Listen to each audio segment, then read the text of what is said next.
మీరు నన్ను ఒక ప్రశ్న అడిగారు, మీరు ఏమిటండి అని. నేను గాయకుడిని అన్నాను అనుకోండి, మీరు గాయకుడని నమ్మడం ఎలా అండి అని అడుగుతారు మీరు తిరిగి.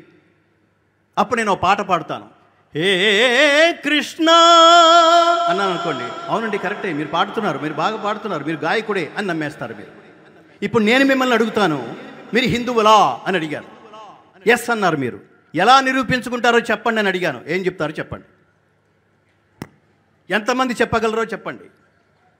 హిందూ శబ్దం ఏమిటి, సనాతన ధర్మం ఏమిటి, మనం ఆచరించవలసింది ఏమిటి, ఇవన్నీ ప్రశ్నలు వేసుకుంటే మనకి చాలా ఆందోళనకరమైన సమాధానం వినిపిస్తుంది మిత్రులారా.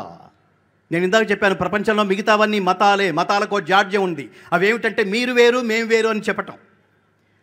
రెండో మాట, మీరు చాలా లోయర్ లెవెల్లో ఎక్కడే ఉన్నారు, మేము పైన ఎక్కడో ఉన్నాం, అందుకని మీరు మాలో కలిసిపోండి, మీ తల్లిని వదిలేసి మా తల్లి దగ్గరకు వచ్చేయండి, మా తల్లే గొప్ప తల్లి.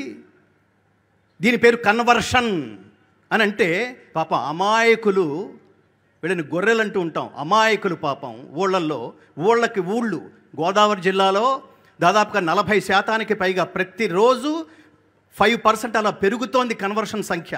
గుర్తుపెట్టుకోండి, కన్వర్షన్ అంటే అర్థం ఏమిటంటే తల్లిని మార్చడం. తల్లిని మార్చడానికి ఉద్యుక్తుడైన వాడు, తల్లిని మార్చడానికి సిద్ధపడేవాడు, ఇద్దరు దారుణమైన వాళ్ళు. మన తల్లి గొప్పతనం ఏమిటో తెలుసుకుంటే పక్క తల్లి వంక చూడం. పక్క తల్లి ఎప్పుడు ఆంటీనే, తల్లి కాదు. ఆ తల్లి గొప్పతనం ఏమిటో ధర్మం ద్వారా, సనాతన ధర్మం ద్వారా నేను ఎప్పుడు ఆందోళన పడుతుంటాను. Hinduism is so strong, Hinduism is so strong. సనాతన ధర్మం అతిశక్తివంతమైంది, కానీ హిందూస్ ఆర్ సో వీక్. ఎంత బలహీనంగా ఉన్నారంటే ఎవడు పడితే వాడు. మీరు చూడండి, గోదావరి జిల్లాల్లో ఆ మధ్యన 24 పిఠాపురంలో 24 విగ్రహాలని ధ్వంసం చేస్తే హైదరాబాద్ నుంచి ఒకళ్ళిద్దరు స్వామీజీలు వెళ్ళి ప్రెస్ మీట్ పెట్టి దీన్ని ఖండిస్తున్నా ఉన్నారు. నువ్వు ఖండిస్తే ఎంత, ఖండించకపోతే ఎంత? ఏం కాపాడుకుంటున్నాం మనం? బొట్టు తీసేస్తున్నాం, వెంకటేశ్వర స్వామి దగ్గరికి వెళ్తున్నాం, ఒక శ్లోకం వచ్చా నేర్చుకుంటున్నామా, పిల్లలకు నేర్పిస్తున్నామా? మహాశివరాత్రులు అద్భుతంగా చేసుకుంటున్నాం, ఒక శ్లోకం వచ్చా పిల్లలకు నేర్పిస్తున్నామా? ఏమీ లేకుండా దేవుడి దగ్గరికి వెళ్ళి ఏమి స్తుతిస్తాం మిత్రులారా, ఏమి స్తుతిస్తాం? నిన్ననే గీతా జయంతి అయింది.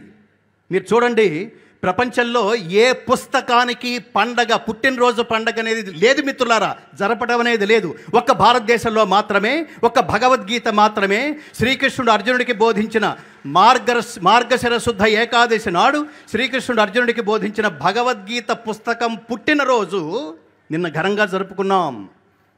నారాయణ రెడ్డి గారిని అడిగితే చెప్తాడు, నీ దేశం గురించి సాగతీయకుండా 4 ముక్కల్లో చెప్పమంటే ఆయన గొప్ప మాట అన్నాడు.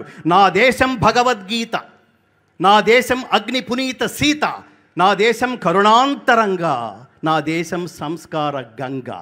ఇది మన దేశం.